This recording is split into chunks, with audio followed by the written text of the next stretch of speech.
வணக்கம். நம்ம முருகர்கிட்ட நிறைய வேண்டுதல் வச்சிருப்போம். நிறைய கஷ்டங்கள் அவர்கிட்ட சொல்லியிருப்போம்.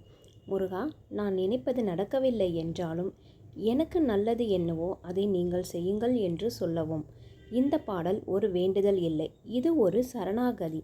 நீங்கள் முழுமையாக ஒப்படைத்தால் முருகன் உங்கள் வாழ்க்கையை தானாக மாற்ற ஆரம்பிப்பார்.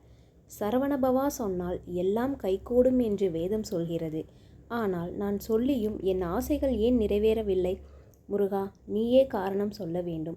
நான் சொன்னாலும் ஏன் நடக்கவில்லை என்ற கேள்வி உங்கள் கர்மத்தை கரைக்க ஆரம்பிக்கும். கண்களை மூடி கண்ணீர் வரும்படி உணர்ச்சியுடன் முருகனிடம் நேராக பேசுவது போல பாட வேண்டும். இந்த பாடலை பாடுங்கள். முருகன் உங்கள் வேண்டுதலை கண்டிப்பாக நிறைவேற்றி கொடுப்பார்.